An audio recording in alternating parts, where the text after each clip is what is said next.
તો આજની આ પ્રેસ વાર્તામાં પ્રેસ કોન્ફરન્સમાં હું તમામ પ્રેસ અને ઇલેક્ટ્રોનિક અને સાથોસાથ સોશિયલ મીડિયાની અંદર જે ન્યૂઝ ચેનલો ચાલે છે એ તમામ મિત્રોનું આ તકે હું ખૂબ ખૂબ સ્વાગત કરું છું, આપનો હૃદયપૂર્વક ખૂબ ખૂબ આભાર વ્યક્ત કરું છું. આજની આ પ્રેસ કોન્ફરન્સમાં આમ આદમી પાર્ટી ગુજરાત પ્રદેશ યુથ વિંગ, અમારા પ્રદેશના યુવા મહામંત્રી પિયુષભાઈ કાકડિયા, પ્રદેશ સોશિયલ મીડિયા ઇન્ચાર્જ પુષ્પકભાઈ, સાથોસાથ અન્ય સાથીઓ આજની આ પ્રેસ કોન્ફરન્સમાં ઉપસ્થિત છે.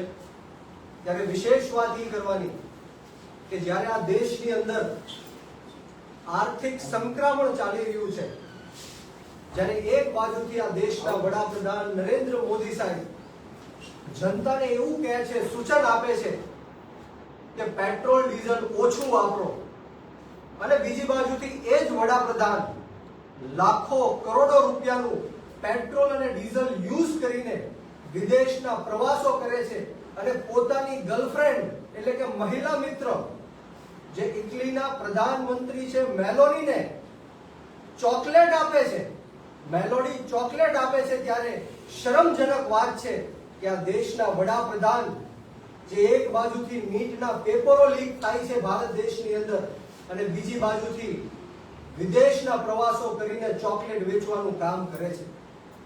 મારે આ ગુજરાત અને આ દેશના યુવાનોને પૂછવું છે કે જે રીતના નીટનો પેપર લીક થયો એમાં 22 લાખ કરતા પણ વધારે યુવાનો અને એમના પરિવારજનો ખૂબ જ ત્રાહિમામ પુકારી ચૂક્યા છે. આ પહેલી વાર નહીં પરંતુ 4 વખત આ દેશની અંદર એક મહત્વપૂર્ણ નીટનો પેપર લીક થઈ ગયો.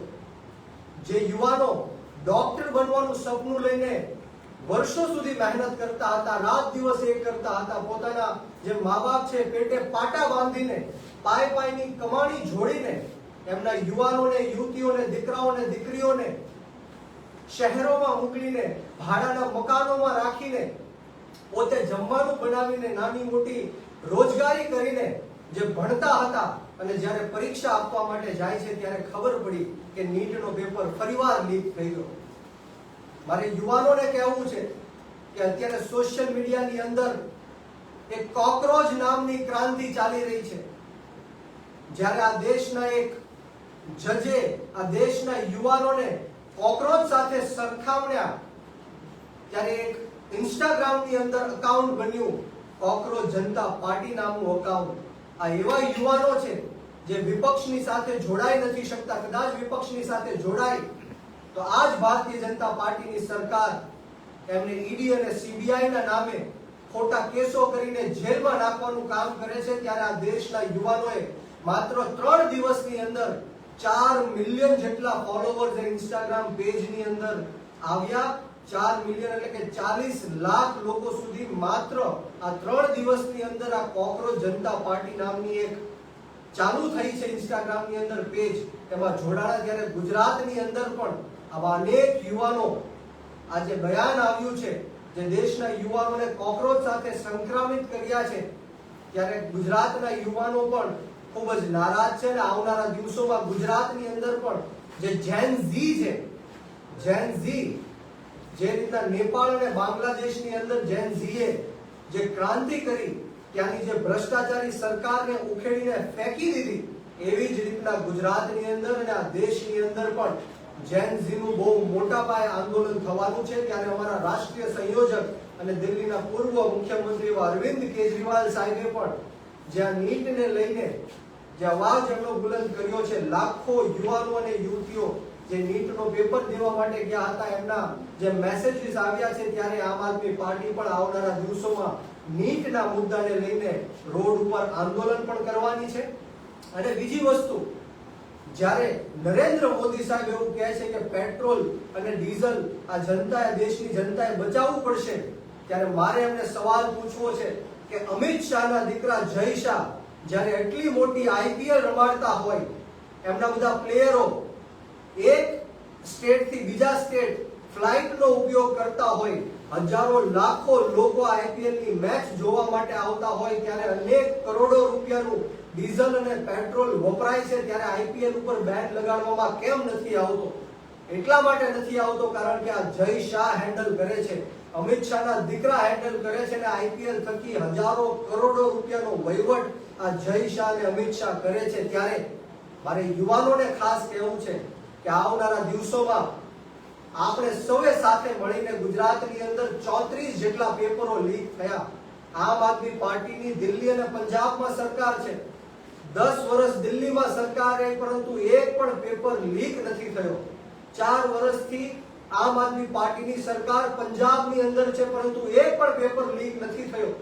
ત્યારે આપણે સૌએ સાથે મળીને આમ આદમી પાર્ટીમાં જોડાવું પડશે, એક ક્રાંતિ લાવવી પડશે, સત્તા પરિવર્તન કરવું પડશે. એક બાજુથી આ ગુજરાતની સરકાર છે, ભારતીય જનતા પાર્ટીની સરકાર છે, એ ગુજરાતના યુવાનોને રોજગારી નથી અપાવી શકતી, અને બીજી બાજુ એ જ ગુજરાતની સરકાર જે ડ્રગ્સનો કાળો કારોબાર ગુજરાતની અંદર વધી રહ્યો છે એને પ્રોત્સાહિત કરી રહી છે એવું લાગી રહ્યું છે. ત્યારે મારે તમને કહેવું છે કે ગુજરાતની અંદર દર વર્ષે 1 લાખ કરોડ કરતા પણ વધારે ડ્રગ્સનું વેચાણ, દેશી દારૂનું વેચાણ આ ગુજરાતની અંદર થાય છે, અને ગુજરાતના યુવાનો ત્રાહિમામ પુકારીને મોતને ઘાટ ઉતરે છે. ત્યારે મારે યુવાનોને પૂછવું છે કે આપણે સૌ રોજગારી માંગીએ, જોબ્સ માંગીએ, ત્યારે આ સરકાર આપણને જોબ્સ કે રોજગારી આપી નથી શકતી, અને આપણના મુદ્દાઓ ભ્રમિત કરવા માટે ડ્રગ્સ અને દારૂ જેવા વ્યસનો છે યુવાનોની અંદર પ્રવેશીને જે પોતાની સત્તા છે કાયમ રાખવાનું કામ કરે છે. ત્યારે મારે તમને જાગૃત કરવા છે, આપણી આત્મા જગાડવાનો સમય આવી ગયો છે કે આવો આપણે સૌ સાથે મળીને નાત જાત ભેદ ભાવ ભાષા ધર્મ જ્ઞાતિ જાતિ બધું જ ભૂલીને આવનારી જે વિધાનસભાની ચૂંટણીઓ છે એમાં યુવાનો ક્રાંતિ કરશે, આગળ આવશે અને સત્તા પરિવર્તન કરી શકશે. એક બાજુથી આ સરકાર છે એ માત્ર ને માત્ર મધ્યમ વર્ગના લોકોને, ગરીબ લોકોને, પછાત લોકોને બાટલાની લાઈનોમાં ઊભા રાખે, ખેડૂતોને ખાતરની લાઈનોમાં ઊભા રાખે, યુવાનોને નોકરીની લાઈનોમાં ઊભા રાખે.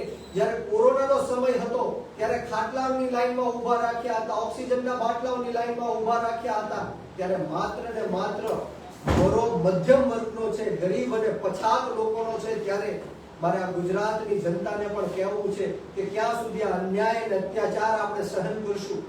આખું દુનિયા ચંદ્ર ઉપર પહોંચી ગઈ, માર્સ ઉપર પહોંચી ગઈ, અને હજી આપણે રોડ રસ્તાને લઈને આંદોલન કરીએ છીએ, વિરોધ પ્રદર્શન કરીએ છીએ, આપણે હજારો કરોડો રૂપિયાનો ટેક્સ આ સરકારને ચૂકવીએ છીએ, છતાં પણ આપણને મૂળભૂત સુવિધા આપવામાં પણ નિષ્ફળ ગઈ છે. ત્યારે મારે હર્ષ સંઘવીને પૂછવું છે કે તાજેતરમાં સુરતની અંદર એક ભારતીય જનતા પાર્ટી યુવા મોરચામાં કામ કરતા એક યુવકનું મૃત્યુ થાય છે, એમનું મર્ડર થાય છે. ભાવનગરની અંદર ભારતીય જનતા પાર્ટીની એક મહિલા મોરચાની એક સ્ત્રી હતી, એમના પરિવારને જાહેરમાં આવીને અમુક ગુંડા તત્વો એમને મારે છે, શરીરના ઘા ઝીકે છે. ત્યારે મારે ભારતીય જનતા પાર્ટીના કાર્યકર્તાઓને પણ કહેવું છે કે ભારતીય જનતા પાર્ટીના નેતાઓ પણ સુરક્ષિત નથી, કાર્યકર્તાઓ પણ સુરક્ષિત નથી. ત્યારે તમે વિચારો કે કઈ રીતના આ ગુજરાતની અંદર કાયદા અને વ્યવસ્થાની સ્થિતિ કથળાઈ ગઈ છે. ત્યારે મારે આપ સૌને વિનંતી કરવી છે, ભારતીય જનતા પાર્ટીના કાર્યકર્તાઓને વિનંતી કરવી છે કે જરા વિચારો, તમારા ઘરે જ્યારે તકલીફ પડશે ત્યારે તમારો અવાજ બુલંદ કરવા વાળું કોણ હશે? કે માત્ર વિપક્ષના નેતાઓ હશે, આમ આદમી પાર્ટી હશે. આપણે માત્ર સત્તા કાયમ કરવાની જરૂર નથી, પરંતુ વિપક્ષને પણ મજબૂત કરવાની જરૂર છે. લોકશાહીને, લોકતંત્રને મજબૂત કરવાની જરૂર છે. આ લડાઈ કોઈ પાર્ટીને કે કોઈ નેતાને જીતાડવા માટેની લડાઈ નથી. આ લોકશાહીને કાયમ રાખવાની જરૂર છે, આ લોકશાહીને બચાવવાની, આ સંવિધાનને બચાવવાની જરૂર છે, રાઈટ આપવામાં આવ્યો છે એને બચાવવાની જરૂર છે. તો તમામ લોકોને આ તકે હું વિનંતી કરવા માટે આવ્યો છું, જેન ઝીને વિનંતી કરવા માટે આવ્યો છું, યુવાનોને વિનંતી કરવા માટે આવ્યો છું કે આ દેશ યુવાનોને માનવા વાળો દેશ છે. આ દેશ શહીદ આઝમ સરદાર ભગતસિંહ, રાજગુરુ સુખદેવને માનવા વાળો દેશ છે. અશફાકુલ્લાહ ખાન હોય, ઠાકુર રોશનસિંહ હોય, રાજેન્દ્ર લહેડીઓ હોય, આ બધા યુવાનોએ દેશ માટે કુરબાની આપી છે, શહીદી આપી છે. આ દિવસો જોવા માટે કુરબાની અને શહીદી નથી આપી. આ દેશના જૈન ઝીને આગળ આવવું પડશે, ગુજરાતના જૈન ઝીને આગળ આવવું પડશે. આપણે સૌએ સાથે મળીને ક્રાંતિ કરવી પડશે, રોડ રસ્તા ઉપર આંદોલન કરવું પડશે. ત્યારે આમ આદમી પાર્ટી યુવાનોની પાર્ટી છે. હું એક 30 વર્ષનો યુવાન છું અને સતત ત્રીજી વાર મને આમ આદમી પાર્ટીના શીર્ષ નેતૃત્વએ આમ આદમી પાર્ટીના ગુજરાત પ્રદેશ અધ્યક્ષની જવાબદારી આપી છે. આમ આદમી પાર્ટી યુવાનોની પાર્ટી છે. ગોપાલભાઈ ઇટાલિયાને જુઓ, યુવાન છે. ચેતરભાઈ વસાવા યુવાન છે. તમામે તમામ અમારા નેતાઓ યુવાન છે. ત્યારે હું યુવાનોને ખાસ વિનંતી કરું છું કે હવે સમય આવી ગયો છે આપણા ગુજરાતને બચાવવાનો, સમય આવી ગયો છે આપણા દેશને બચાવવાનો, સમય આવી ગયો છે આપણા દેશના સંવિધાનને બચાવવાનો. ત્યારે આપણે સૌ સાથે મળીને આમ આદમી પાર્ટીમાં જોડાઈએ અને આવનારી જે 2027 ની વિધાનસભા ચૂંટણી છે એમાં આપણે સૌ સાથે મળીને સત્તા પરિવર્તન કરીએ, ક્રાંતિ લાવીએ અને આ ભારતીય જનતા પાર્ટી જે યુવાનોને ખૂબ ત્રાહિમામ પુકારી રહી છે, ખૂબ અત્યાચાર અને અન્યાય કરી રહી છે, અને જડબાતોડ જવાબ આપીએ. જય હિન્દ, જય ભારત, જય જય ગરવી ગુજરાત, ઇન્કલાબ જિંદાબાદ, યુવા શક્તિ જિંદાબાદ. લીકનું પેપર જે લીક થયું બરાબર છે